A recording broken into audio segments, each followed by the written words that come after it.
I'm here on this beautiful day in the Alpharetta Super-Sod. We're gonna do something really cool. So usually when we do this, we do our lawn tips live for you guys, but we're gonna do something a little bit different, and we're gonna debut one of our first instructional videos, how to mow like a Super-Sod boss. So for those of you who have Bermuda, Centipede, and Zoysia, this is gonna be a great video for you to give you lots of tips and tricks for keeping your lawn healthy, beautiful, dense, and green. Also, for those of you who have fescue, we know that you've been mowing all winter long and through the fall, but we also have some stuff in there for you as well. And so stick around. We're gonna have a live Q&A with my friend Miss Hillary afterwards to answer some more of your questions. So without further ado, we're gonna show you how to mow like a Super-Sod boss.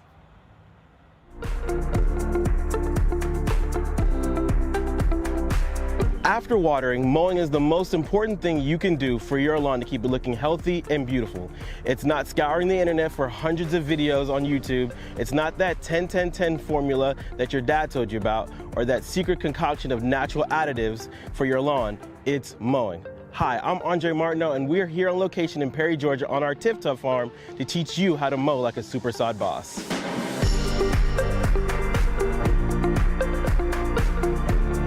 Now that we've established how important mowing is, the first things we need to do is make sure that our mower blades are intact. We need to make sure we sharpen or replace our mower blades at least once a year, or when we notice ragged cut developing. Here I have in my hand a blade that desperately needs to be replaced and or sharpened.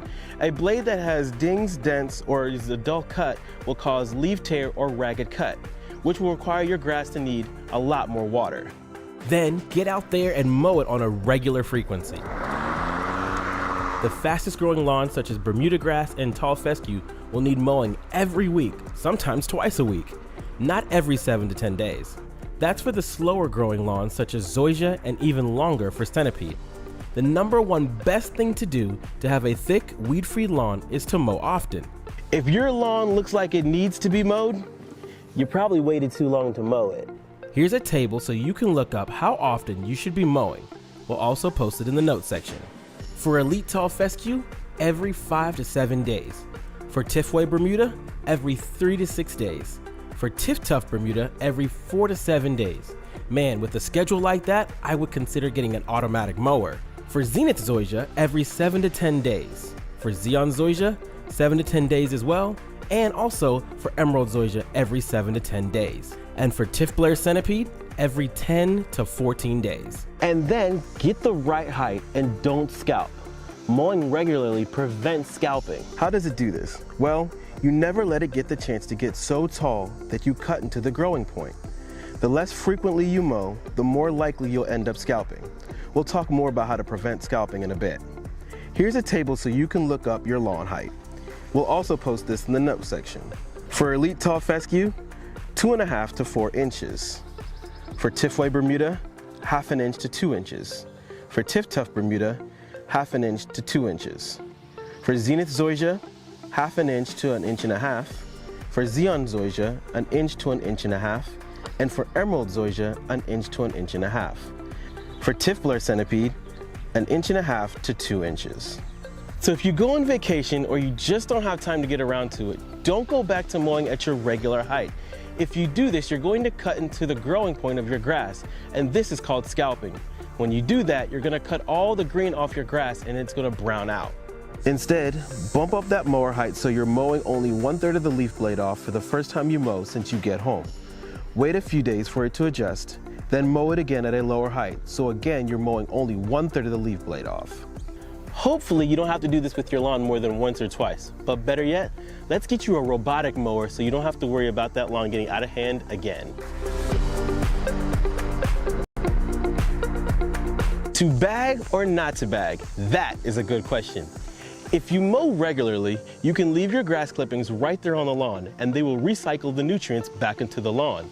Now, if you miss a mowing or two, you're going to want to bag or blow off your lawn, as long clippings can smother your grass.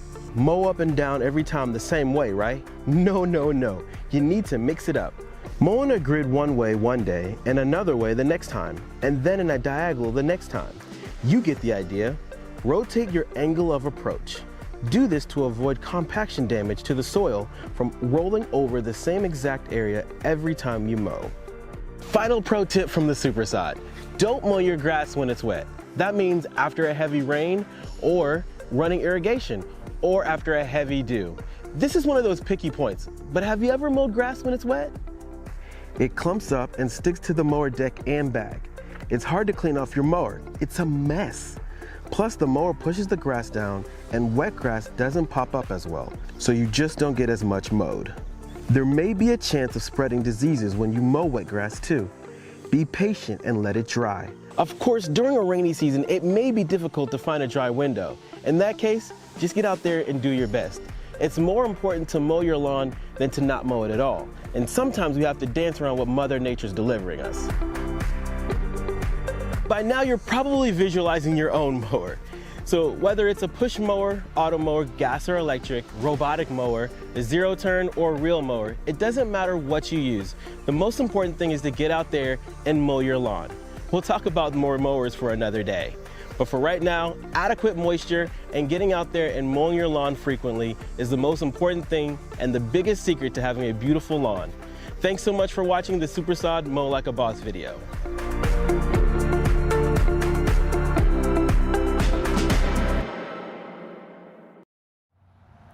All right, and so we're back, and again, my name is André Martineau, and this is my friend Miss Hillary, Marketing Director, and so we're going to answer a couple of your questions that you may have via the live stream and then from the video. Andre, I think our videographer wanted us to show a clip of where we are located. Absolutely. So just a reminder, we are here in the Alpharetta location. As you can see, this is our beautiful store here in Alpharetta. We'd love to help you guys out. So if you're in the area, come swing on by. This store is ran by Mr. Kevin Kilgore, so shouts out to him and the whole team here at the Alpharetta location. So thank you so much. He took that clip for us especially before this, so I did not want to miss out on that chance. But Andre, you're just an incredibly versatile guy. You're here doing a live stream. You were starring a video, and just a few minutes ago, he was loading a contractor's truck with pallets of sod. So Andre can do just about anything. So we have had a few questions that have come in while we were watching the video together, the debut of the video together. One of the first ones we always get from customers is, do they need a reel mower or is their rotary mower all right? All right, so that's, yeah, definitely. That's one of the questions we get a lot. Do I have to have a reel mower? So for those of you who have emerald grass, a reel mower is definitely something that we would say or recommend that you would get for that, because it cuts.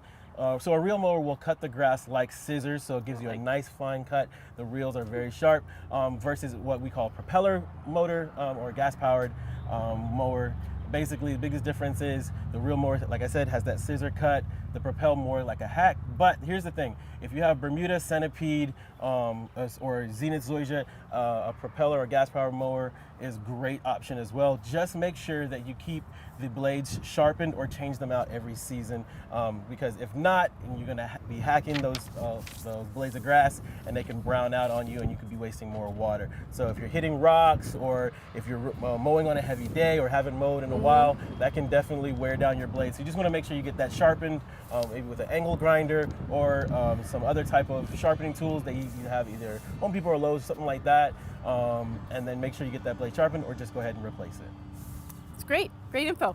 Another question is, what time of day is best to mow? Does it matter? The time of day that doesn't get you in trouble with your neighbors. So it really doesn't matter what time of day you mow, as long as you get out there and do it, preferably one that won't make your neighbors mad and upset with you, like, I don't know, 10 or 11 o'clock at night. Or your auto mower could mow at night and nobody would know. Absolutely, your auto mower can be scheduled to mow whenever you like, either at night or early in the morning or even during the day. We have some weed questions that have come in.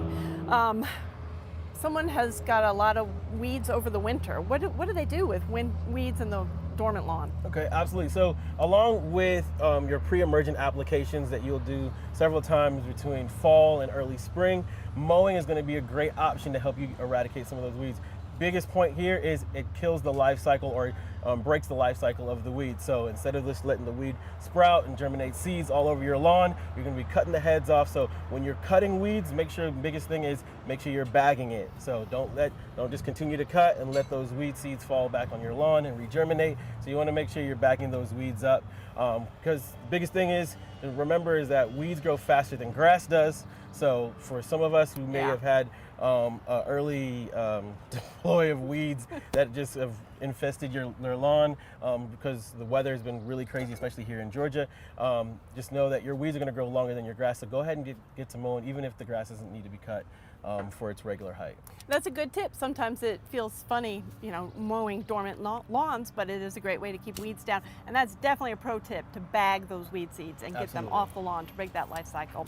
So now that we're talking about weeding, about mowing and timing of when you treat the weeds, should you mow first or mow after? Absolutely. So you should be do any kind of treatment after mowing. So basically you want to go ahead and mow, get it to the level you want it at, and then go ahead and treat your lawn.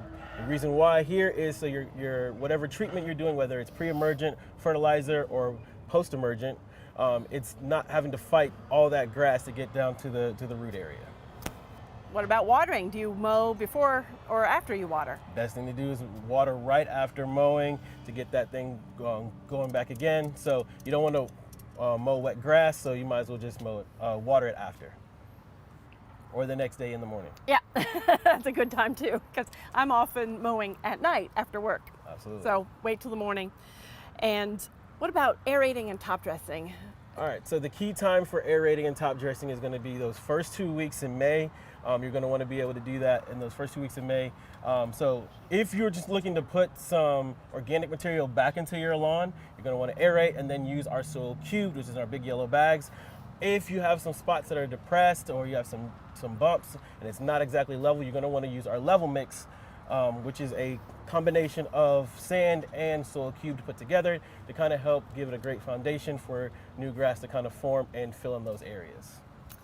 Bob has asked about how soon can he mow his lawn. He's just put sod down. When can he start mowing it? Awesome question. So if you just installed sod, whether it was while it was dormant or just recently, or you're looking to install sod and you want to know what or want to know when to mow it, you want to mow it as soon as something is growing. So basically, once it gets down and it's starting to grow, you see where it's at, the height that you want it, you want to go ahead and mow it at that height. Biggest thing here is you don't want to use a riding mower, because that can displace the grass before it has a chance to really root in and get rooted. That's something not many people would think about. So borrowing a push mower if you don't have one. Self-propelled, any of those would be great. You just don't want to let it get too tall. A lot of times customers are given the wrong information. So when you're installing new grass, just leave it for a month. Don't want to do that because it's still growing, and then when you go to cut it, it's going to go ahead and brown out. So you want to go ahead and mow when there's something to mow. Great tip. Thank you, Andre. What about thatch removal? I feel like it's maybe getting a little too late for that, or are we on the cusp? We're kind of in the cusp. It's a weird season because of all the rain that we had. So especially for people who have emeralds and zoysias and things like that, you want to go out and start dethatching that grass. So thatch is basically that dead grass that kind of builds and accumulates on top of your grass. So you want to use a leaf rake, or you can rent a dethatcher to go out there and get all that picked up. Biggest thing here to remember is that if you let too much of that thatch build up, it's going to block your grass from getting any sunlight, which is what it needs to grow. And then you're prohibiting it from also maybe causing fungus sometimes. It doesn't get as dense. Yeah. It's dense with thatch instead of growing. Absolutely. And mowing could be a great way to get rid of thatch as well. Of course, make sure you're bagging that up. You don't want that to kind of refertilize back on your lawn, because that's the reason you're mowing it. So you want to make sure you pick all that up, bag it, and throw it away. So you're saying bagging clippings helps prevent thatch. If Absolutely. you have a problem, typically you can just start bagging your clippings and prevent that. Mm-hmm. It's a good thought. Another mowing question about height. There's a person who's been mowing their tall fescue at 2 inches through the winter, and they're wondering if they should stay at that height. Absolutely not. So basically, as with other grasses, you go up and down according to the season. So of course, when you're going into winter with warm season grasses, you're cutting them a little lower. It's opposite for fescue. So as you get into the warmer seasons, August, June, July, you're going to want to let your fescue grow up a little bit taller. So instead of 2.5, you're going to be at 3.5 inches instead. It helps to prevent it from stressing out as much. And scalping on purpose. Good question, good question. So scalping on purpose is one of those things you gotta be careful with. So scalping is almost like resetting your grass. So typically when you scalp your grass, you're kind of giving it a reset and allowing it to come back a little bit quicker than usual. So when you're scalping, you really want to be careful. You don't want to go too low and kill off all your stolons, which is the growing part of your grass, the little brown parts. But you can do it. You just have to be careful with it. You don't want to cut too much off. And then if you want to really get it come back a lot quicker, using our soil cubed as well in the big yellow bags, and then also watering is a good idea as well. What time of year should scalping be typically done? You want to do it coming right before the growing season. You don't want to do it while it's growing. So as you can see now, the grass is looking really green, vibrant. So right now probably wouldn't be the best time to do it. We missed the mark just a little bit there, but if you're having a struggle, you can probably do it, but I probably would recommend that you just wait till next season. If someone's grass is too tall, they can probably do what you were talking about in the video, just taking it down by a third each time you mow. Yeah, the rule of thirds. So just taking that down a third at a time. It may require cutting it a couple additional times more than you want to, but it's going to really help improve the health and density of your grass by lowering it down just a third each time to get it to where you want it to be, and then continue at that pace. So maybe mowing it a little bit more frequently might help out a little bit too, especially if you have like Tif-Tuff Bermuda, which grows a little bit quicker than some of the other grasses. So next question is a little bit related to scalping. It's, should a lawn be burned? Absolutely not. Do not. If I find out that you are burning your grass, I will call Smokey and send him out to you. Call him out of retirement. I don't care. So don't burn your grass. I understand the science behind it. I get it. I understand why some people do it. But a lot of things you have to remember here is that it can get out of control really quick, especially if you live really close to your neighbor. You won't really get the results that you want, I think, for this type of application. And also you run the risk of burning your stolons, which is the growing part of your grass, which is the runners, what we call the runners. And so you can do a lot more damage than you can do good. So if you need to, scalping is probably the one thing you want to look at doing. Of course, like I said, soil cubed and water is going to be something that will really help you out there. But do not burn your grass. Don't do it. I don't care what the internet says. I don't care what YouTube says. Don't do it. Don't do it. Maybe dethatch. Dethatch. Spread compost, like you said, to break down the thatchy layer. And just mow right? Yeah, That's absolutely. The reason why we're here, is to and talk about mowing. I would like maybe challenge you guys to the compost challenge. Grab a couple bags of our mini cubes, which is our smaller bags of the compost, spread them out, see what it does to your grass, rake it in, water it, see what it does, and then you're gonna wanna get more, I promise, I guarantee you. That's a fun tip. I did that with a neighbor, just try this mini cube, see what you think. They came back for more, because within a couple weeks, that one section was greener. Absolutely. And talk a lot about automowers. We saw them running behind you in the video. There's a skeptic. Does it really work? Yes, it does. We actually have automowers on our location here in Alpharetta. We actually have 4 of them that continuously cut the grass. So if you want to check them out, you can come by. There you can see them displayed in the video as well. They do work. So basically what happens with the automowers is you cut the grass down to where you want it to be, and then you let the automower take over from there, and it cuts 1/8 of an inch off your grass as it mows. And you can schedule it throughout the week as much as you want. You set your zones, and it's a really great way to be able to get your grass maintained, healthy, looking great throughout the whole season, and not have to break your back doing it. So we talked about reel and rotary, and what kind of blade does an automower have? Attached to it, easy to switch out, easy to change. So as they start to wear down, usually replace them every month to 3 months, depending on how much cutting it's doing. It's a really simple process, but yeah, it's a beautiful system. It's like a little, is it like a little razor blade, basically? Absolutely, a tiny little razor blade. Uses 3 of them, cuts very effectively. Great. And that's the questions I have, but I think Nina has a few more that she's going to hand to us. The live stream questions. Best time to dethatch Zenith zoysia? So the best time, usually there's a couple times where you do it throughout the season, especially after a heavy rain. You want to do it before the growing season, which would have been last month, the month before, to capture all of that of the dead grass. So a lot of that, if it's not super green right now, go ahead and dethatch it. You may still have a good bit there. So typically right before the greening up season, which is March, April, because it does take a while for it to green all the way up. May is usually when you see it come all the way out, full greenery. As you can see, ours is still working its way to get there because the weather's so wonky. But right before the greening up season, you want to get all of that stuff, especially or after a heavy rain is usually a good thing to do. Okay. Robert is asking, is 2 inches too short to mow Bermuda with a real mower? No. Yes, he could even go down to 1 inch, couldn't he? Yeah. In the video, and this will be available for replay, but we will also launch just the video for you to watch without the live Q&A and the fun live stream part. 2.5 inches is a great, and a lot of it there is your personal preference. Sometimes people like it low, look like a golf course, so you'll cut it a little lower, 1 inch, 1.5 inches. Some people like it a little bit more plush, a little thicker, so they'll do 2.5 inches. But I probably wouldn't go past that because it gets too long, and then as you start, and then you let your brown part of your grass, which is the stolon, grow up too high. So then if you decide to go lower, it will brown out. So you don't want to let it get too long. So you want to, if you're keeping it around 2.5 inches, you want to, play it safe. Okay. And in the video, we have a chart showing the different heights we recommend for mowing at. And another question is it best to bag when mowing Bermuda? So it depends on your situations. There's a lot of variables to look at. So if you have weeds or a plethora of weeds, you're going to want to make sure you're bagging it then. If you have a lot of thatch, you're going to make sure you bag it then. Otherwise, if you're pretty much remotely weed free, you can go ahead and let the clippings fall back on, and that will refertilize your grass. So it's okay not to bag. You just want to make sure, it just depends on the variables you have with your grass. Like I said, if you have a lot of weeds, you're going to want to make sure you're bagging then, thatch as well. Or if you have an abundance, if you're like trying to cut it down and you just have an excess of a lot of grass, you want to make sure you probably bag that up as well.